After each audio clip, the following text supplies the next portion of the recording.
Well, I'm very pleased, very relieved. I know last year's budget was one of a bit, agony in the natural resources sector, but this year I believe that the minister has delivered.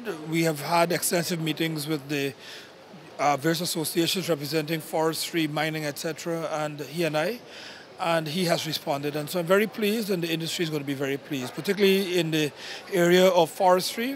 Money has been set aside to work with the private sector to set up what is known as a stockyard, where logs could be gathered and processed.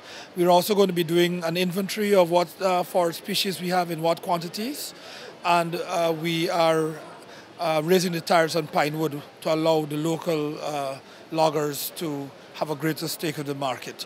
And for mining, the tributous tax, which was a tax that was raised from 10% to 20% last year, that has been reversed. And I'd like to say that it's not easy for a government to reverse a policy, and this has been quite remarkable.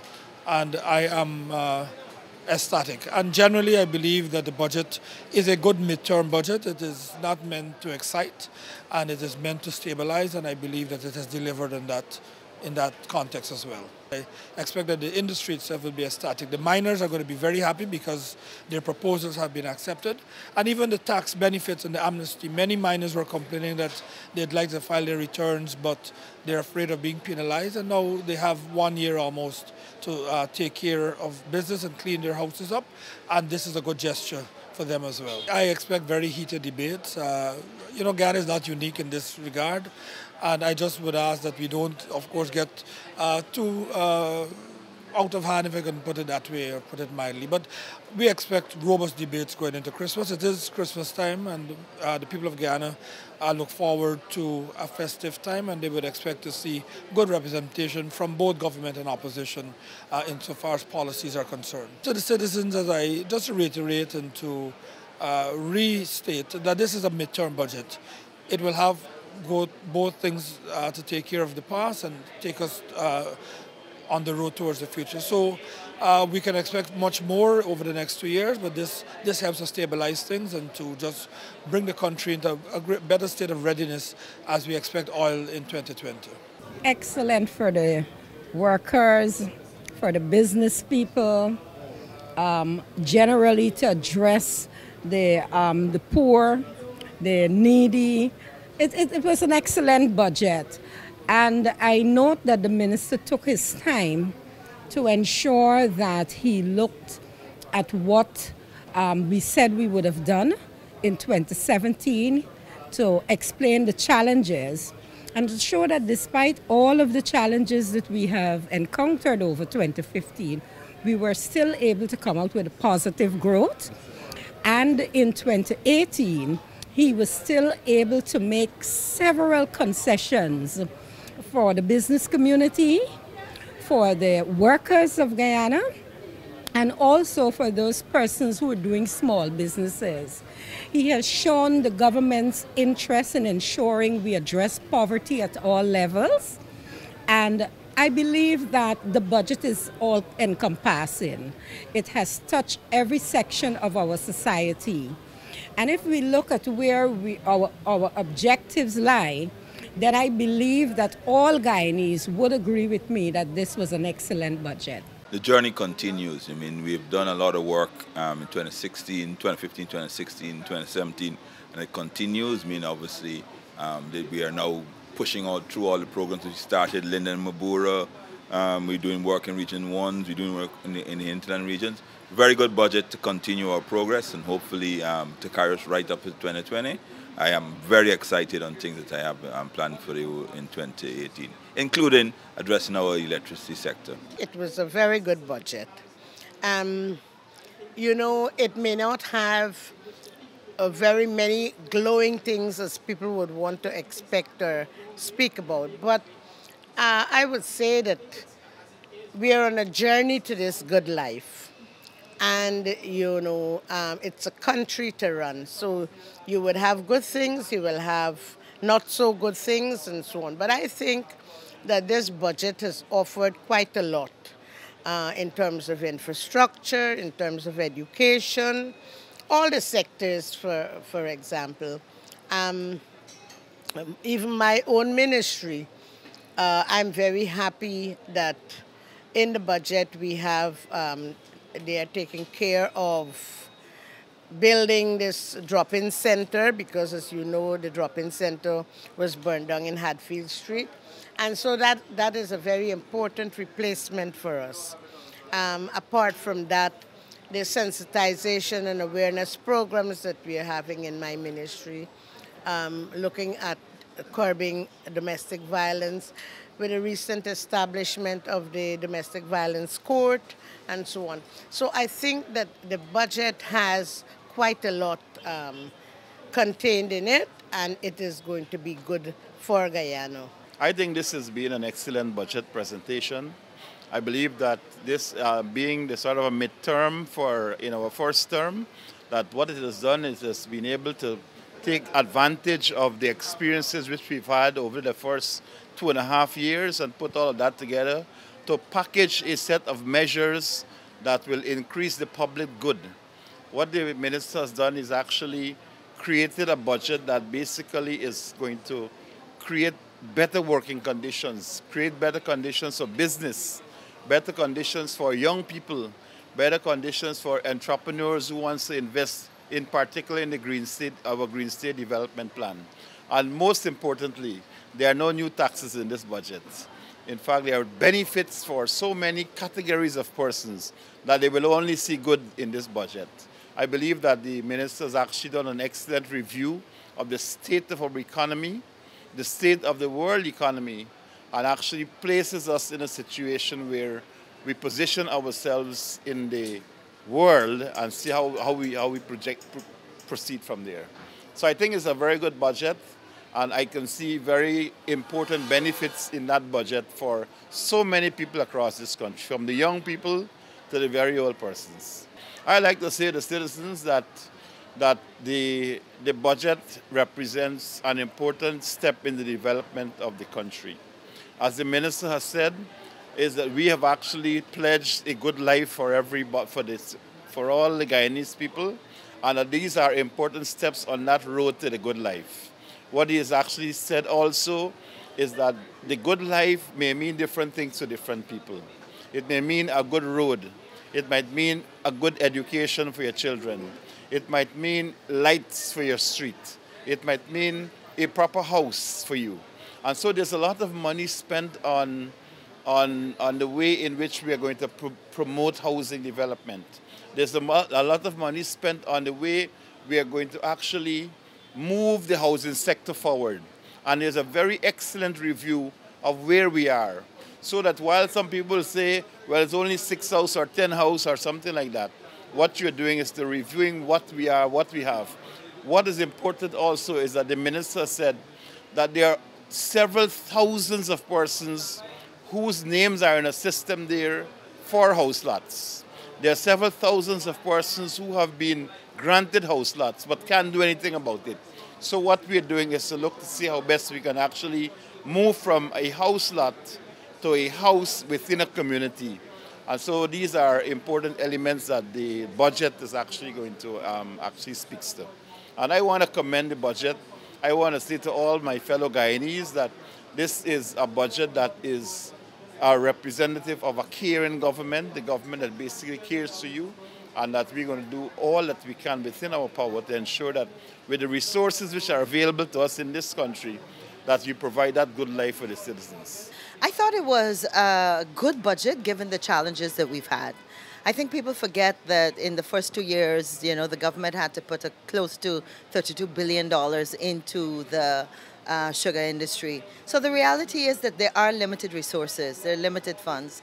But I am excited as to what the minister was still able to do given those challenges. So for start, I know the folks in the tourism sector, finally there was some progress in terms of those duty-free concessions on vehicles that they need to transport the tourists in our tourism-related areas.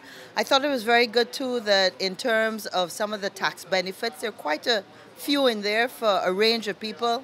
The one that comes to mind right now is the opportunity for people that haven't worked an entire year to still get the tax benefit. In several of the other areas, a lot of innovation and focus on daycare and childcare facilities are being able to claim a tax benefit.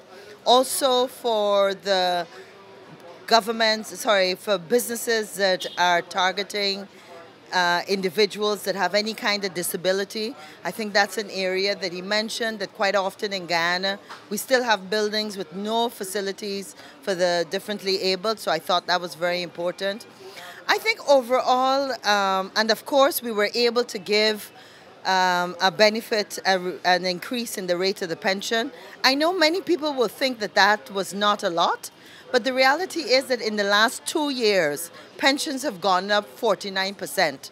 So when you look at it in that way, I think, we're continuing to at least do as much as we can. There was an increase in old age pension. Most importantly, the VAT on education was removed. Many of us, I know in my party also, we were a little disappointed that that had to be in the budget last year, so that is gone. So overall, I am quite excited. And for my sector, the ICT sector, we've got some innovative programs and projects. The minister mentioned that, the importance of connecting hinterland areas. And of course, we're going to hear more of that when we go through the deliberations in a week's time. As the finance minister stated, we continue on the journey to a good life. And that alone speaks for itself. Meaning, for me, the hinterland is now being recognized as a place that we must open up. A place that has the extractive industries for so long, and we have not been sort of repaying the natural environment. Now it's the time for the hinterland to be playing that part in getting ready for the anticipated development. More so, it is to help our indigenous peoples, the hinterland people, to be in readiness, to have the skills needed for when the roads and the hydros and the solar farms and the businesses become a reality. When there is a road, because at the moment we don't have a road, we just have a trade. And for the hinterland, especially Region 9, it is the gateway to bigger things to happen for business in the other South American countries.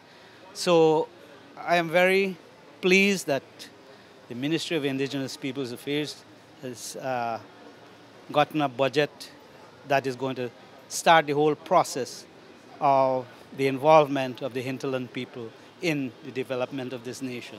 As the representative of Region Number 5, I see it as a people's budget because persons in Region 5 will benefit most profoundly from areas agriculture, infrastructure, education, health, and in those fields.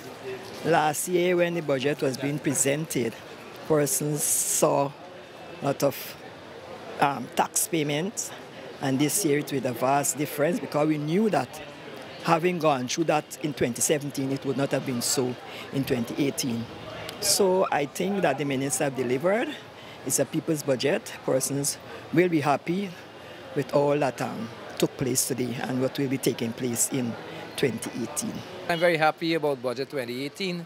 One of the things, I haven't gone through it in detail, but one of the things that came to mind first is the removal of VAT from education. I think this government has listened to the people and they've called for removal of VAT on education.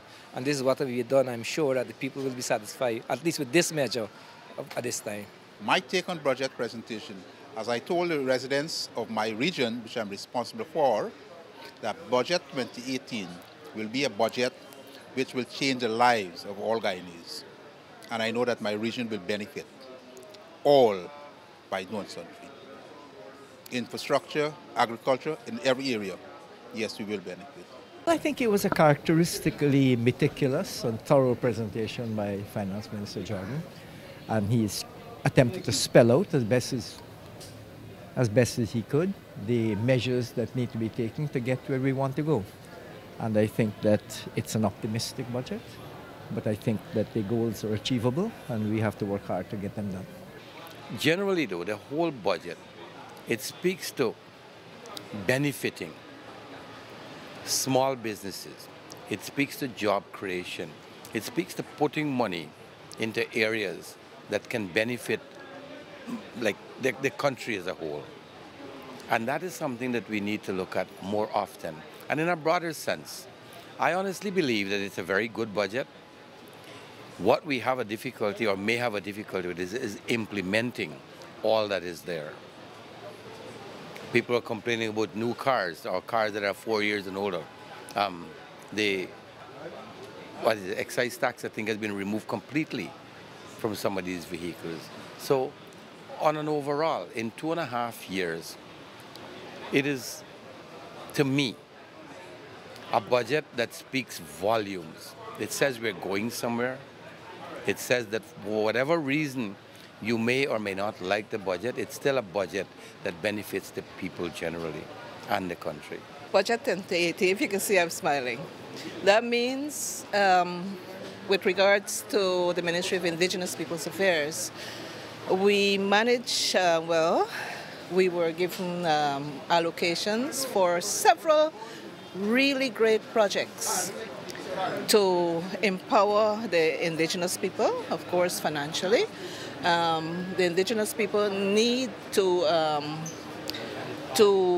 feel that they can earn just like anybody else, you know, giving them a tractor, motor, and a boat, and a spade, and a fork. That is not empowerment. That is, you know, we term them as handouts. So monies are there for the cassava project, which will be a huge one, done in Quibana, Region 1, and of course the rest of the villages will feed into it, and this is where we want to have a mill to make cassava flour to mix with the wheat flour so that we can have like a healthy sort of flour for Guyanese on the whole. And also, for once in their lifetime, the indigenous people can get to sell all their cassava. Because, you know, there's something that has to grow on the Guyanese people. Because, as you know, if you walk into restaurants, you wouldn't see cassava or farine there, right? So, with the flour, which is very healthy, it's no gluten, we can promote it as healthy eating in Guyana. Well, I think Budget 2018 met the expectation of the ordinary men and women of Guyana. It met the expectation, even the opposition, they were surprised that it caught them off guard. Some of the things that they lobbied, it actually was given, in terms that it was reviewed and it was delivered.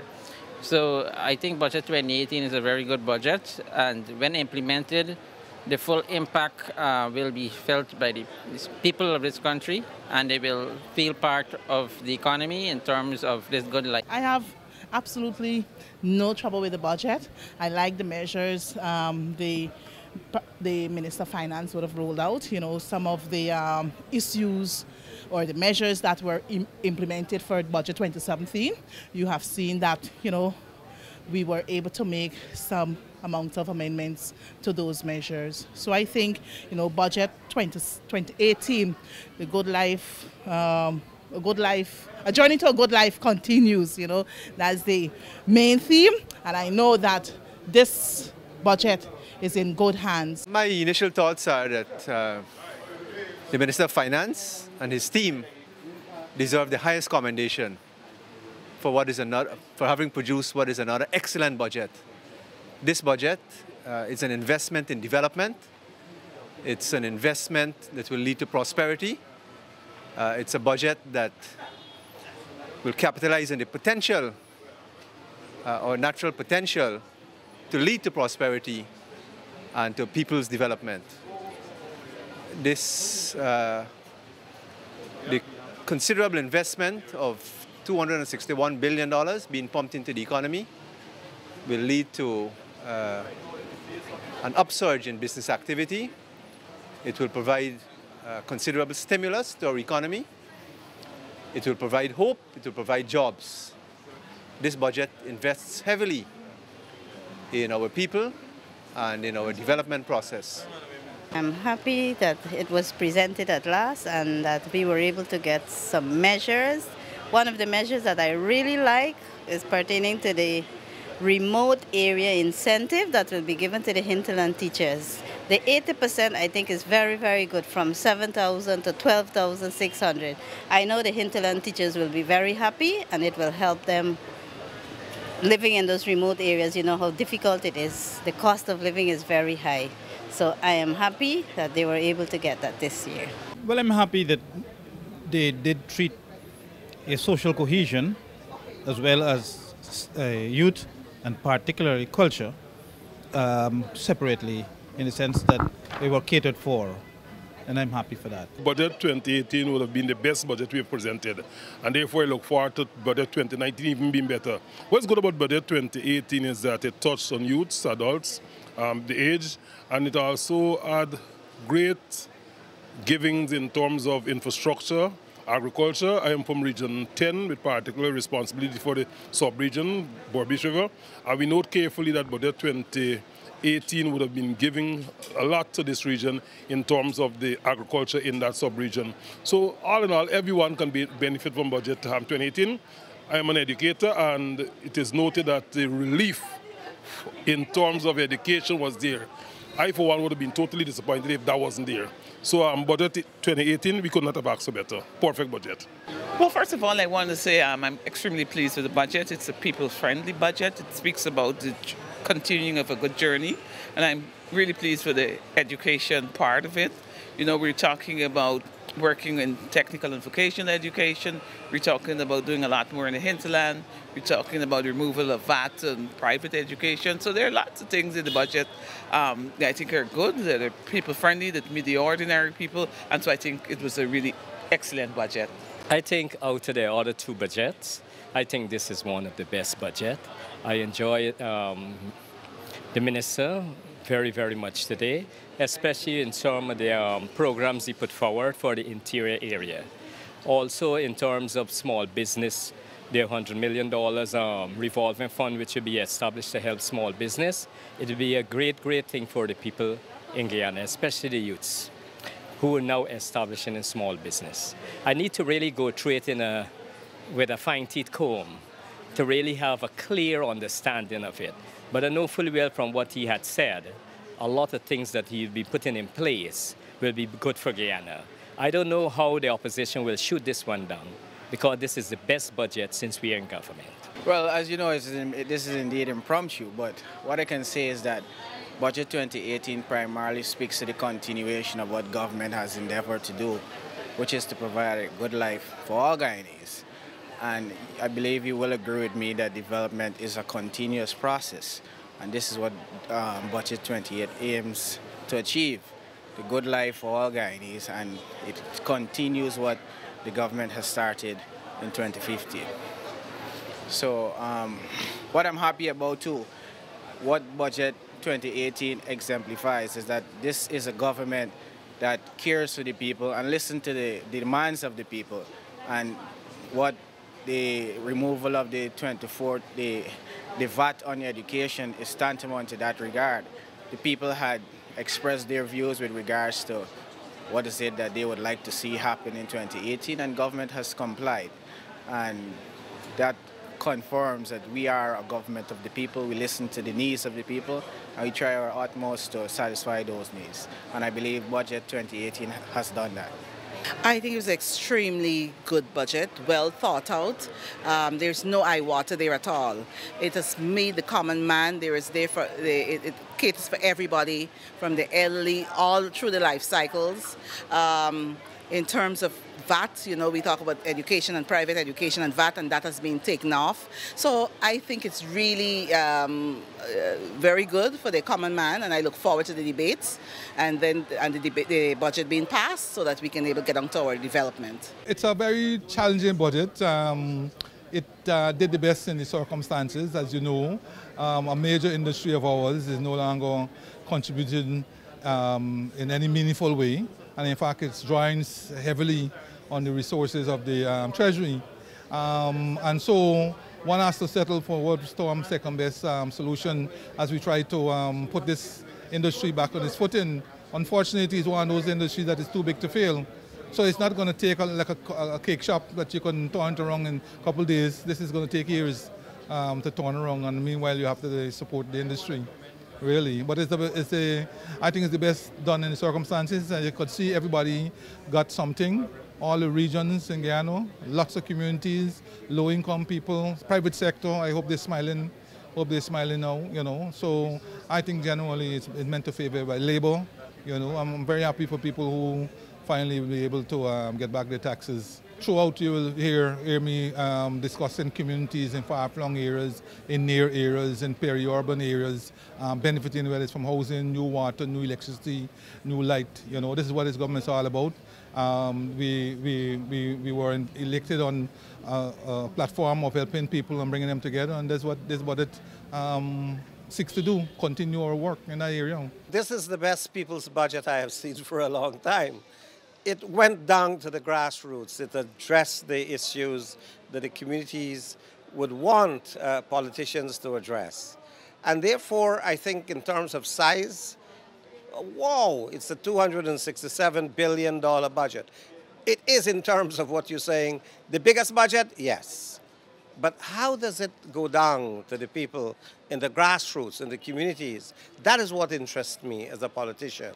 And I will say from the social content, the people's content, this people's budget has influenced the life of everyone. Look, there are some numbers that may not appeal to you. Politicians are going to play around. Why did you give the pensioners $500 increase? But remember, pensioners, okay, and by the way, I'm a senior citizen. I'll be 70 years this week. I'll tell you this. It's better than having $15,000 if you're having almost $20,000 now. It is an improvement. There's nothing in this budget that tells you it has gone back. It has taken away from people what they had. It gives more to people. The wages in the budget, for example, have increased. So there you have it, that the budget is geared in a way to suit different strata of the society. And it has done so from the base level. What is to be delivered in the communities, what is to be delivered in interior areas, in terms of training, in terms of ICT. Look at how many bases we'll have in the country for young people to gain some training, some advantage, some knowledge that they didn't have before using internet facilities that the government is rolling out in its telecommunications facilities. And so we believe that more than anything else, you could criticize this budget. You could say it didn't do enough for you. But what do you expect of a government only in office for 900 days? Okay, we have another 900 days to go. And so we're going to start building on what we have achieved, building on what we have done. But more importantly, I can tell you, for me, I've seen this budget going back to look at people who have not had attention for many years. And so don't worry with the big ticket numbers that you didn't see all the big hydros and all the big 4-lane, 8-lane, 10-lane roads, or a railway to nowhere. Just deal with how it affects your life. It didn't make you worse off. It just makes you stabilize where we are, and we are building. We are moving. As the budget says, the good life will continue, the dream of it, the prospect of it. And we didn't say so that we could do so in one term. We're going to be there for another term. So let's keep building on what we have.